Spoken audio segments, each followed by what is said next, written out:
Iran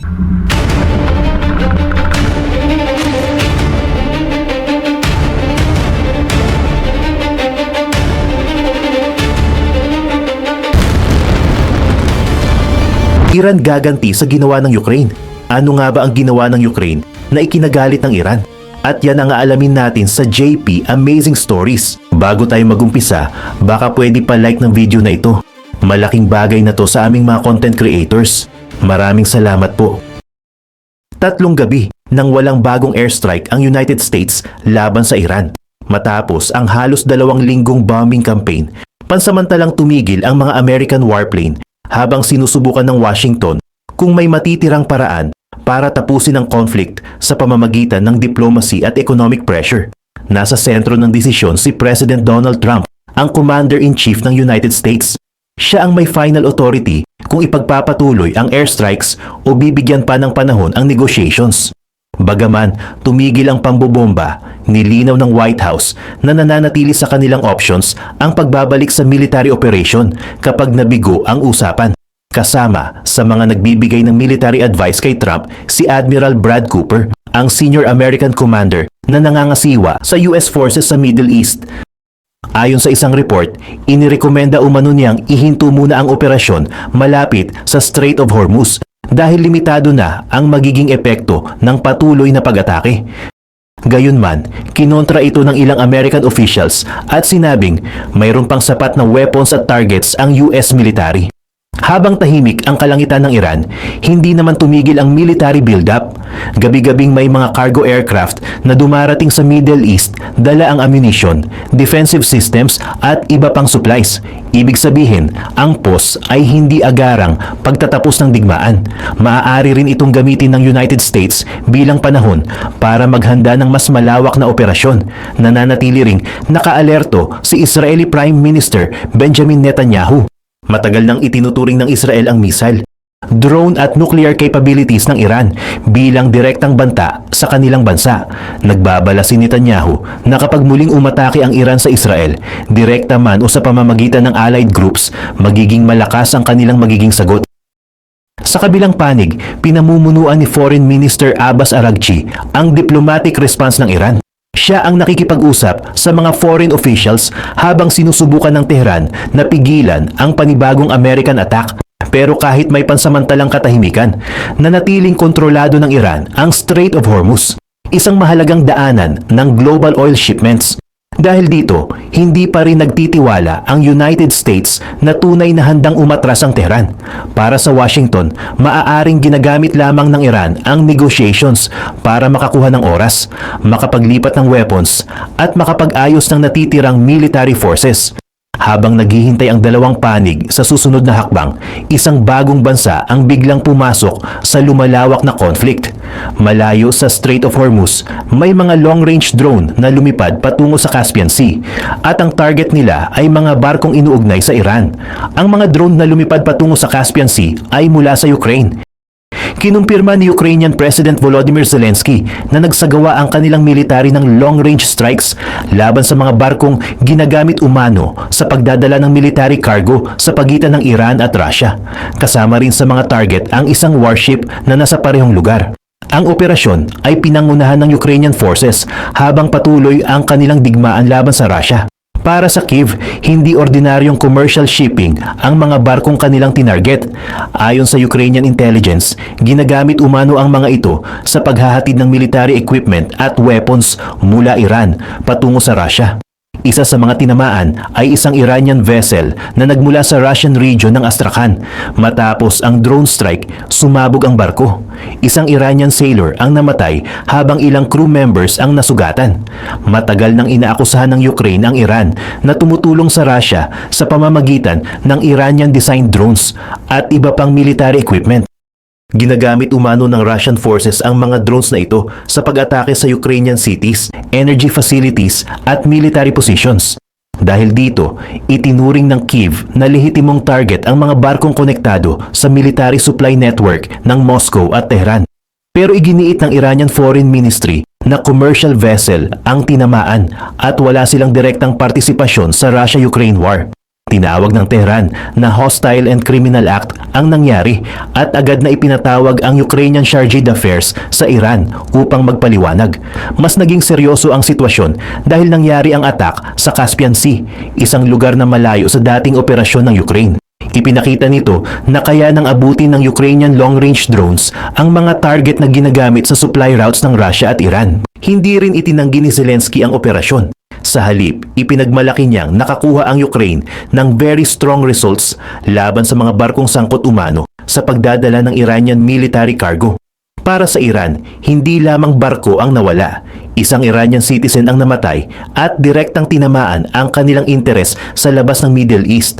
Kaya matapos ang opisyal na protesta ng Tehran, naglabas ng mas matinding babala si Foreign Minister Abbas Araghchi. Ayon sa kanya, ang ginawa ng Ukraine ay hindi maaaring matapos ng walang kapalit na sagot mula sa Iran. Hindi nagbigay si Iranian Foreign Minister Abbas Araghchi ng detalye kung kailan at paano gaganti ang Iran. Pero malinaw ang kanyang mensahe, hindi hahayaang matapos ang pag-atake nang walang sagot mula sa Tehran. Inakusahan ni Araghchi si Ukrainian President Volodymyr Zelensky na lumabag sa UN Charter matapos tamaan ang Iranian vessel at mamatay ang isang sailor. Sinabi rin niyang isinagawa umano ng Ukraine ang operasyon at Israel's behest para madamay ang Europe sa lumalawak na conflict. Gayunman, wala siyang inilabas na ebidensya para suportahan ang aligasyong ito.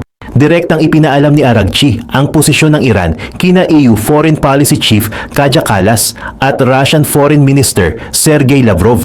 Sa kanilang magkahiwalay na tawag, sinabi niyang hindi maaaring palampasin ang ginawa ng Kyiv. Nagpahayag naman ng pakikiramay si Lavrov at pinasalamatan ng Iran ang mga opisyal sa Astrakhan, Russia na tumulong sa mga nakaligtas na crew members. Dahil dito, mas naging malinaw ang pagkakampi ng Moscow sa Tehran laban sa ginawa ng Ukraine. Kasabay nito, ipinatawag ng Iranian Foreign Ministry ang Ukrainian Chargé d'Affaires sa Tehran. Inabot sa kanya ang opisyal na protesta ng Iran at tinawag ang drone strike na isang hostile at criminal act. Iginiit din ng Tehran na hindi sila nakikialam sa Russia-Ukraine war. Pero taliwas ito sa pahayag ng Kyiv na ang mga tinarget na vessel ay bahagi umano ng military supply route sa pagitan ng Iran at Russia. Hindi pa sinabi ng Iran kung diplomatic, economic o military ang magiging tugon nito. Maaring piliin nitong magpatupad ng retaliation sa ibang lugar o dagdagan ang suporta nito sa Russia, pero wala pang opisyal na kumpirmasyon tungkol dito. Habang pinag-aaralan ng Tehran ang susunod na hakbang, agad namang sinuportahan ng Moscow ang panawagang pigilan ang mga operasyon ng Ukraine sa Caspian Sea. Ang dating regional conflict ay unti-unti nang nag-uugnay sa digmaan sa Middle East at sa nagpapatuloy na labanan sa Eastern Europe. Kasabay ng pag-uugnay ng conflict sa Eastern Europe at Middle East, agad na kumampi ang Russia sa Iran. Nagpaabot si Russian Foreign Minister Sergey Lavrov ng condolences sa pagkamatay ng Iranian sailor at kinondena ang pag-atake sa vessel na nagmula sa Astrakhan. Nagpasalamat naman si Abbas Araghchi sa Russian local authorities na tumulong sa mga sugatang crew at sa ibang sakay ng barko. Sa kanilang pag-uusap, sinabi rin niyang kailangang mapigilan ang mga katulad na operasyon ng Ukraine sa Caspian Sea. Mahalaga sa Russia ang nasabing lugar dahil bahagi ito ng kanilang transport at supply routes. Kapag ipinagpatuloy ng Ukraine ang long-range drone attacks doon, hindi lamang Iranian vessels ang maaaring malagay sa panganib, kundi pati mga Russian military at commercial assets. Para naman sa Iran, mahalaga ang suporta ng Moscow habang nahaharap ito sa pressure mula sa United States, Israel at Ukraine. Nakikita ng Tehran ang Russia bilang diplomatic partner na maaaring kumontra sa mga hakbang ng Western countries sa international forums. Mas lumalim din ang kanilang common interest. Pareho nilang gustong pigilan ang paglawak ng Ukrainian operations at protektahan ang mga ruta sa Caspian Sea. Dahil dito, maaaring palakasin nila ang intelligence sharing, air defense coordination at seguridad sa mga pantalan, bagaman wala pang opisyal na anunsyo tungkol sa mga bagong kasunduan. Patuloy namang iginiit ng Kyiv na military cargo ang laman ng mga tinarget na barko. Pero para sa Moscow at Tehran, ginamit lamang ito ng Ukraine bilang dahilan para palawakin ang kanilang operasyon sa isang rehiyong dati ay ligtas mula sa direktang pag-atake. Habang tumitindi ang kanilang koordinasyon, mas nagiging komplikado ang sitwasyon para sa Ukraine. Anumang panibagong strike sa Caspian Sea ay maaari nang ituring ng Russia at Iran bilang banta sa kanilang parehong interes. Pero habang abala ang Moscow at Tehran sa pagbuo ng kanilang tugon, hindi rin tumigil ang United States sa paghahanda. Sa kabila ng pansamantalang katahimikan, patuloy ang pagdating ng American military aircraft at supplies sa Middle East. Patuloy ang pagdating ng American cargo planes sa mga military base sa Middle East. Dala ng mga ito ang ammunition, air defense systems at iba pang supplies na maaaring gamitin sa depensa o sa panibagong offensive operation laban sa Iran. Ipinakita nito na ang pansamantalang paghinto ng airstrikes ay hindi nangangahulugang tapos na ang military campaign. Ginagamit ng United States ang pause para palakasin ang kanilang forces at bigyan si President Donald Trump ng mas maraming opsyon kapag tuluyang nabigo ang diplomacy. Ayon sa mga military analyst, nagsisilbi ring staging period ang kasalukuyang katahimikan. Habang nakikipag-usap ang Washington sa mga regional partners, unti-unting inilalagay sa tamang posisyon ang aircraft, warships at long-range weapons na kakailanganin sa mas malaking operasyon. Hindi rin inalis ng White House ang posibilidad na muling bombahin ang natitirang Iranian military targets. Kahit may mga report na limitado na ang effectiveness ng operasyon sa paligid ng Strait of Hormuz, sinabi ng American officials na mayroon pa silang sapat na weapons at kakayahang ipagpatuloy ang campaign. May mga natitirang target din na hindi pa direktang inaatake, kabilang ang oil infrastructure, power facilities at iba pang strategic sites. Iniiwasan muna ng United States ang mga ito habang may pagkakataon pang makamit ang agreement nang hindi mas lalong napipinsala ang civilian economy ng Iran. Kasabay nito, nanatili ang US naval pressure sa rehiyon. Layunin nitong bawasan ang kita ng Tehran at limitahan ang kakayahan nitong punduhan ang military operations at mga allied armed groups nito. Hindi lamang Iran ang binabantayan ng Washington. Kasama rin sa kanilang paghahanda ang posibleng pag-atake mula sa Iranian proxies at ang banta sa shipping routes sa Strait of Hormuz at Red Sea. Habang dumarami ang American forces, nakikipag-ugnayan din ang United States sa Saudi Arabia, Kuwait, United Arab Emirates at iba pang Gulf states. Posibleng kailanganin ang kanilang military bases, airspace at logistical support kapag bumalik ang malawakang labanan. Pero bago pa makabuo ng mas malaking koalisyon ang Washington, muling gumalaw ang isa sa pinakamahalagang kaalyado ng Iran. Sa Red Sea, naglunsad ang Houthis ng pag-atake laban sa mga Saudi oil tanker. Sa Red Sea, agad na isinagawa ng Houthis ang kanilang operasyon laban sa dalawang Saudi oil tanker, ang Enselia at Leila. Gumamit umano ang grupo ng ballistic missiles, cruise missiles at drones para tamaan ang mga barkong nagdadala ng langis. Kinumpirma ng Saudi state media na nagkaroon ng sunog sa Enselia pero walang naiulat na casualty. Hindi naman malinaw ang lawak ng pinsala sa Leila. Bagaman, inangkin ng Houthis na pareho nilang tinamaan ang dalawang vessel. Ang Houthis ay isang armed group na kontrolado ang malaking bahagi ng Yemen at matagal nang suportado ng Iran. Dahil sa kanilang lokasyon malapit sa Bab al-Mandab, kaya nilang bantaan ang mga commercial vessel na dumadaan sa Red Sea patungo sa Suez Canal. Hindi random ang pagpili nila sa Saudi oil tankers. Dahil limitado ang normal na pagdaan ng langis sa Strait of Hormuz, mas umaasa ang Saudi Arabia sa Red Sea route para maipadala ang milyon-milyong barrels ng oil sa international market. Kapag naging tuloy-tuloy ang Houthi attacks, maaaring mapilitan ang shipping companies na umiwas sa lugar. Magdudulot ito ng mas mahabang biyahe, mas mataas na insurance cost at posibleng pagtaas ng presyo ng langis. Gayunman, hindi naging ganap na matagumpay ang operasyon. Ayon sa report, nakapagpatuloy pa rin ang ilan sa mga tinarget na barko at naihatid ang kanilang kargo. Ipinakita nitong nananatiling banta ang Houthis pero hindi pa nila lubusang napaparalisa ang Saudi oil shipments. Para sa Iran, mahalaga ang paggalaw ng Houthis dahil nagbibigay ito ng pressure sa mga kalaban ng Tehran nang hindi kailangang direktang gumamit ng Iranian forces. Pero para sa United States at Saudi Arabia, malinaw itong senyales na lumalawak na ang conflict sa isa pang mahalagang shipping route dahil dito hindi na lamang Strait of Hormuz ang kailangang bantayan. Kapag sabay na nalagay sa panganib ang Red Sea at Persian Gulf routes, dalawang pangunahing oil choke point ang maaaring maapektuhan ng digmaan. Kapag sabay na nagkaproblema sa Strait of Hormuz at Bab al-Mandab, malaking bahagi ng global oil shipments ang maaaring maantala. Ang dalawang makitid na daanan na ito ang ginagamit ng maraming oil tanker mula Middle East patungo sa Asia, Europe at United States. Kontrolado ng Iran ang malaking bahagi ng pressure sa Strait of Hormuz. Kahit pansamantalang humina ang mga pag-atake sa merchant vessels, patuloy nitong ginagamit ang lugar bilang leverage sa pakikipag-usap sa United States. Sa Red Sea naman, kayang guluhin ng Houthis ang shipping route malapit sa Bab al-Mandab. Kapag naging madalas ang kanilang missile at drone attacks, maaaring iwasan ng commercial vessels ang ruta papuntang Suez Canal. Ang alternatibong daan ay ang pag-ikot sa Cape of Good Hope sa Southern Africa. Mas mahaba ito, mas mahal ang fuel at mas matagal bago makarating ang cargo sa destination. Mas tataas rin ang insurance premiums ng mga barkong dadaan sa conflict zones. Kahit hindi tuluyang lumubog ang mga vessel, sapat na ang banta ng missile at drone attacks para magtaas ng shipping costs at oil prices.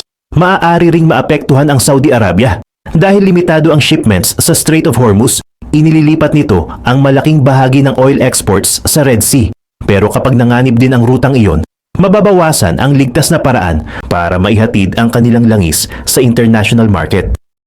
Ito ang posibleng pakay ng Iran at ng mga kaalyado nito. Maglagay ng pressure sa global economy at pilitin ang United States na bawasan ang kanilang military operations. Pero delikado rin ang estratehiyang ito dahil maaaring pagsamahin nito ang mga bansang direktang naaapektuhan ng shipping crisis. Sa halip na umatras, maaaring magpadala ang United States at Gulf states ng mas maraming warships, aircraft at air defense systems para protektahan ang oil routes. Kapag nangyari iyon, mas tataas ang posibilidad na mabuo ang isang mas malaking military coalition laban sa Iran at sa mga allied groups nito.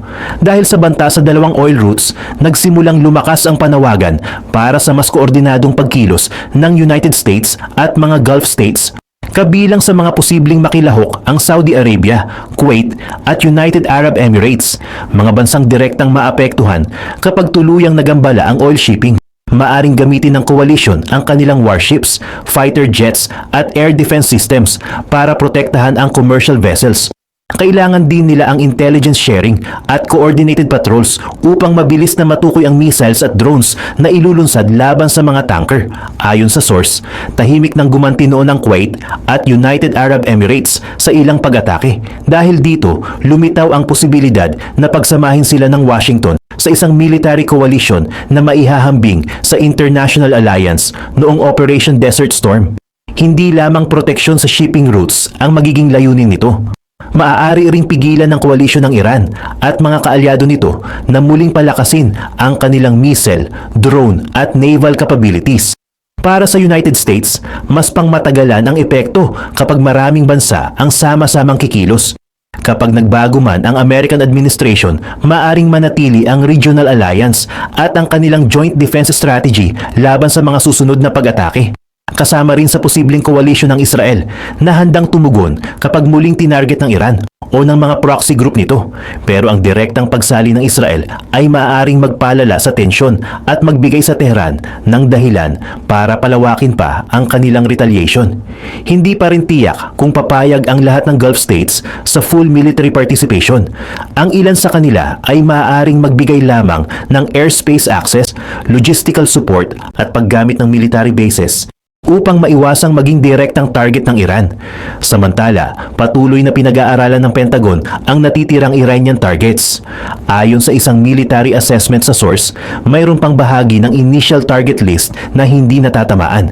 Kabilang sa posibleng susunod na puntiryahin ang natitirang military assets at mga strategic facility kapag bumalik ang major combat operations. Sa huli, nakasalalay kay President Donald Trump kung mananatili ang diplomatic pause o magsisimula ang mas malaking campaign. Kapag nabigo ang negotiations at nagpatuloy ang pag-atake sa mga barko, maaaring hindi na lamang United States ang kaharapin ng Iran, kundi isang mas malawak na koalisyon mula sa Middle East at mga Western allies.